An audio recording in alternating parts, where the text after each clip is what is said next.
हम वो माली है जिसमें कि पतझड़ में खाक सर पे रमाली चमन के लिए आज आए हैं जब ये बहारों के दिन हम तरसने लगे एक सुमन के लिए।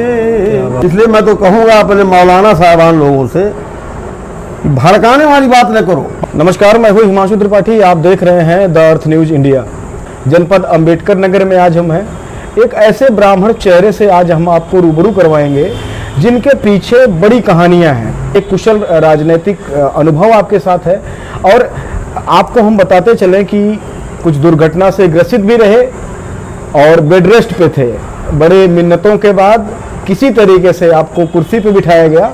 आज आप हमारे साथ हैं और कुछ बातचीत होगी जो दर्शकों को काफ़ी पसंद आएगी। चर्चा विशेष के नए एपिसोड में आप सभी दर्शकों का हार्दिक स्वागत है। आज हमारे साथ चर्चा में रहेंगे योगेंद्र नाथ त्रिपाठी जी, जनपद अंबेडकर नगर के एक बहुत बड़े ब्राह्मण चेहरे जो कांग्रेस पार्टी, समाजवादी पार्टी और कई ऐसे संगठनों में काम कर चुके हैं।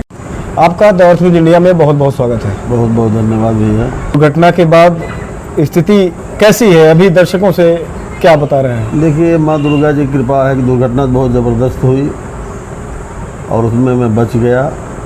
ये जनता का प्यार है, स्नेह है और माँ दुर्गा जी हमारी इष्ट है, उनकी बहुत बड़ी कृपा है। दुर्घटना बहुत बड़ी थी लेकिन माँ ने अपने कोरा में के मुझे बचा लिया। न हेड इंजरी हुई न फ्रैक्चर हुआ और जिसने दुर्घटना किया मैंने मुस्करा कर उसको भी माफ़ कर दिया। ये लड़का है, जानबूझ गलती नहीं किया है। लेकिन आज 16वां दिन है। डॉक्टर लोगों के प्रयास से मैं काफ़ी स्वस्थ महसूस कर रहा हूँ। मैं अपने आप कुर्सी बैठ नहीं सकता। आज की तिथि में आप लोगों ने पकड़ के बैठाया है।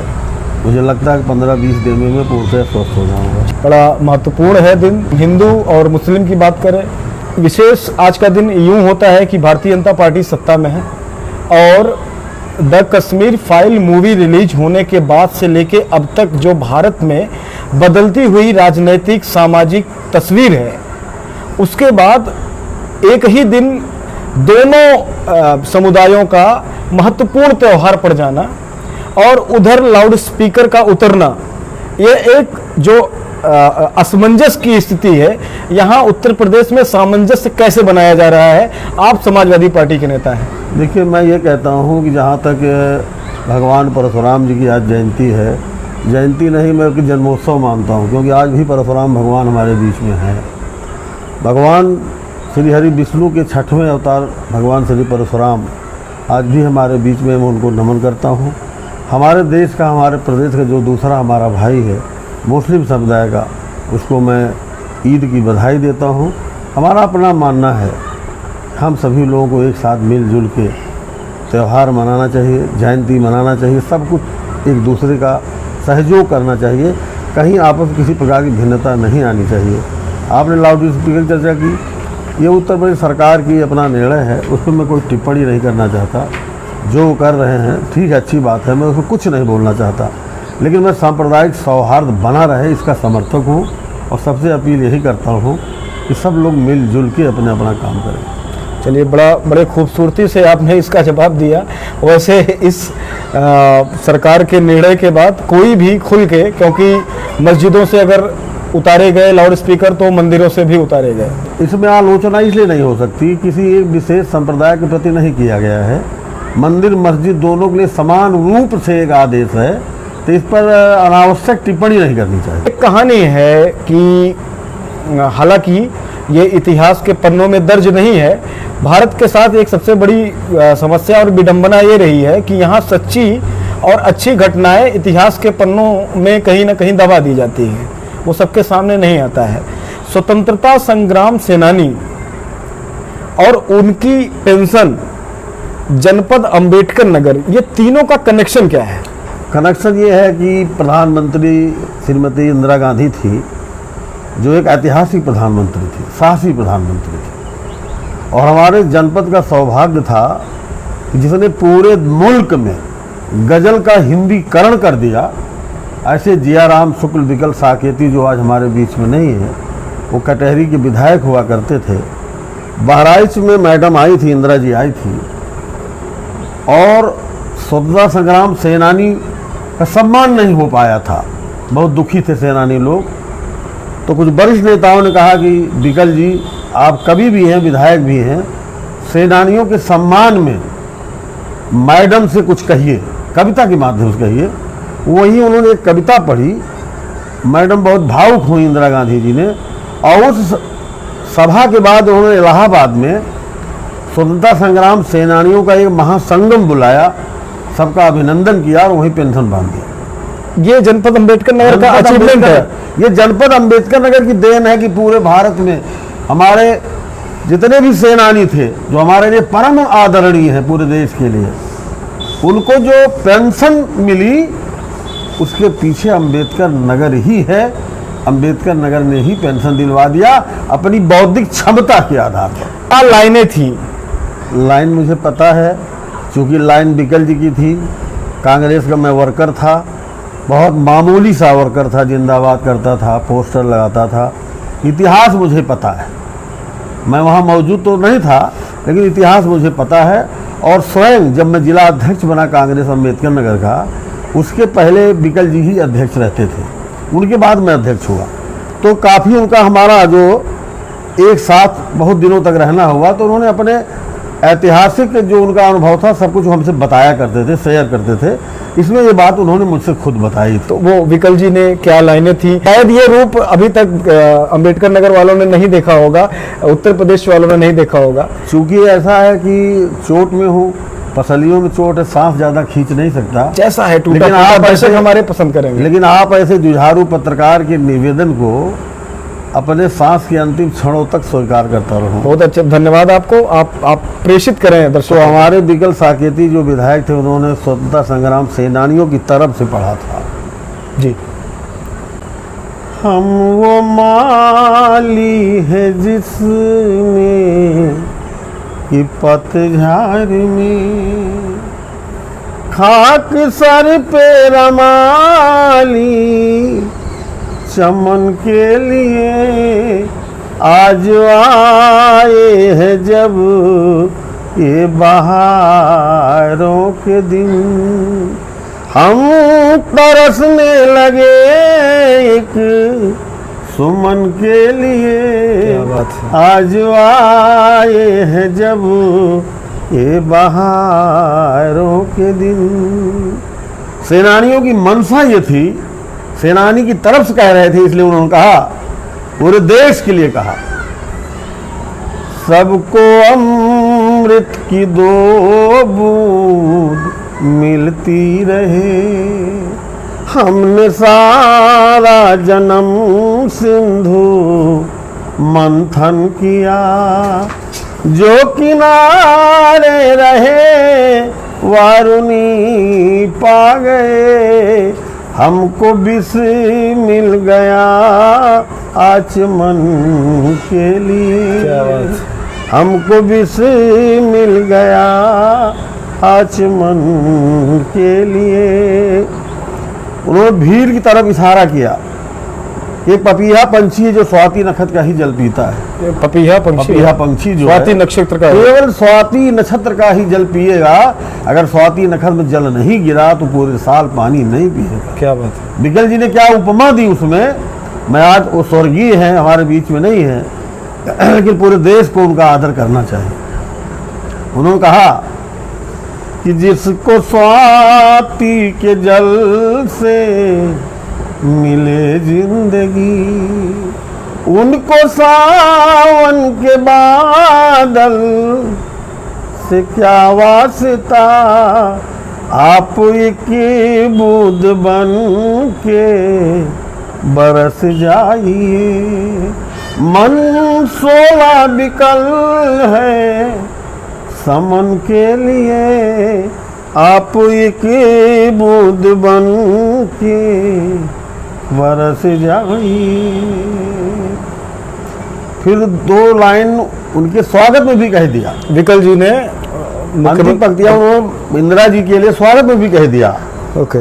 जिंदगी भर भटक तारहा राह में, कोई प्रतिमा नहीं सर झुकाए कहाँ, एक प्रतिभा अचानक नजर आ गई, मन विकल हो रहा है नमन के लिए, एक प्रतिमा अचानक नजर आ गई। मैडम बहुत भावुक हुई, उनके आंखों से, जो इतनी कड़ी विचारधारा की महिला थी, वो रोने लगी।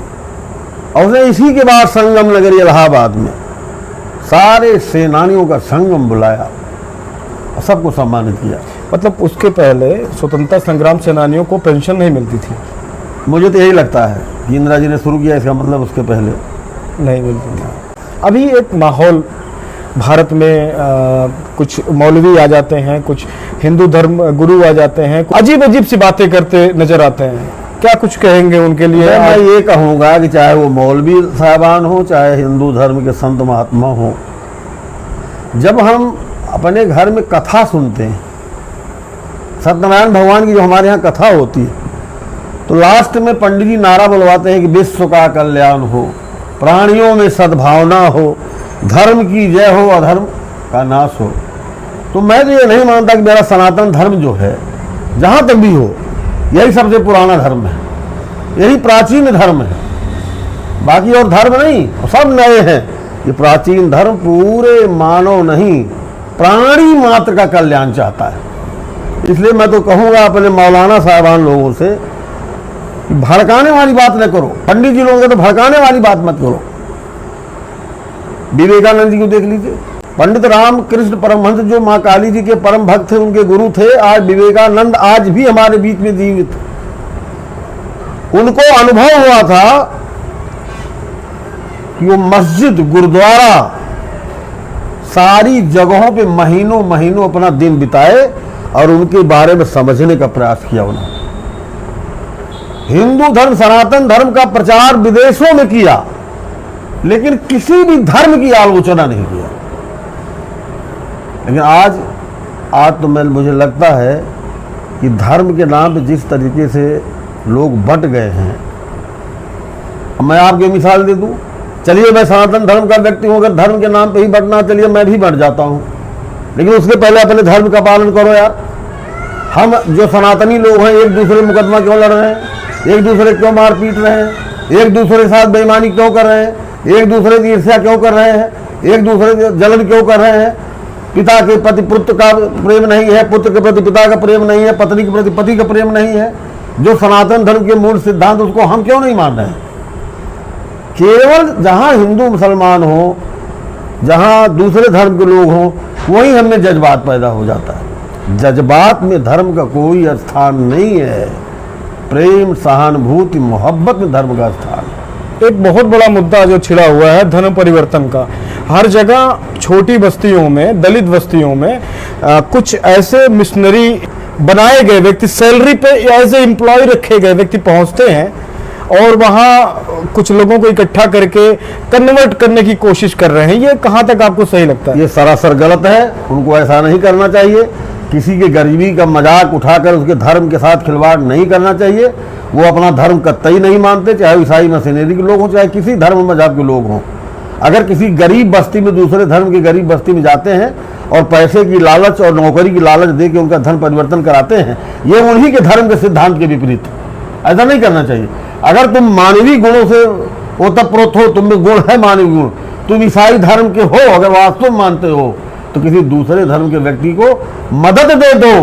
मदद के बदले उसके धर्म परिवर्तन की बात न करो। ये सरासर गलत है, ये नहीं होना चाहिए। भगवान परशुराम जी हमारे पूरे देश के लिए, पूरे विश्व के लिए, पूरे मानव समाज के लिए एक परम आदरणीय है। कुछ हमारे लोगों ने विगत वर्षों में, आज तो नहीं हो रहा, आजकल नहीं हो रहा है, लेकिन पहले उनके इतिहास के आगे इस तरीके से जज्बाती भाषण देके ऐसा जोड़ा कि भगवान परशुराम किसी जाति विशेष के विरोधी थे। ऐसा नहीं था। भगवान परशुराम किसी जात विशेष के विरोधी नहीं थे। वो कुछ कहानियां उन्होंने रामायण की उठा ली कि भगवान परशुराम क्षत्रिय के विरोधी थे। हाँ, यही गलत है, यही तथ्य के विपरीत है। भगवान परशुराम का जो भी था है वंश, हमारे सम्मानित क्षत्रिय बिरादरी में एक वंश था, सभी क्षत्रिय नहीं, सहस्त्रार्जुन वाला, सहस्त्रार्जुन जो अधर्म अनीत के रास्ते पे चलता था, संत महात्मा यज्ञ हवन सबका विरोध करता था, महात्माओं को प्रताड़ित करता था, यहाँ तक कि भगवान परशुराम के पिता श्री यमदग्नि जी को मारा, उनके कुटी को जलाया, सब कुछ तबाह कर दिया। अब एक पुत्र धर्म के पालन में उन्होंने कहा जो इतना बड़ा विनाश कर दिया, मेरे माँ बाप, मेरी कुटी, मेरी संस्कृति, मेरी सभ्यता, मेरे सनातन धर्म को जो कुचल रहा है, उठाया फारसा और उन्होंने कुचला।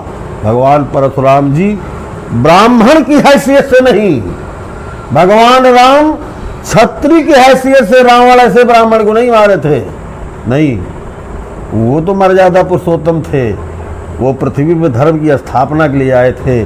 ठीक उसी तरीके से भगवान परशुराम जी भी धर्म की स्थापना के लिए, अधर्म के विनाश के लिए एक विंग का विनाश किया, न कि किसी बिरादरी विनाश किया।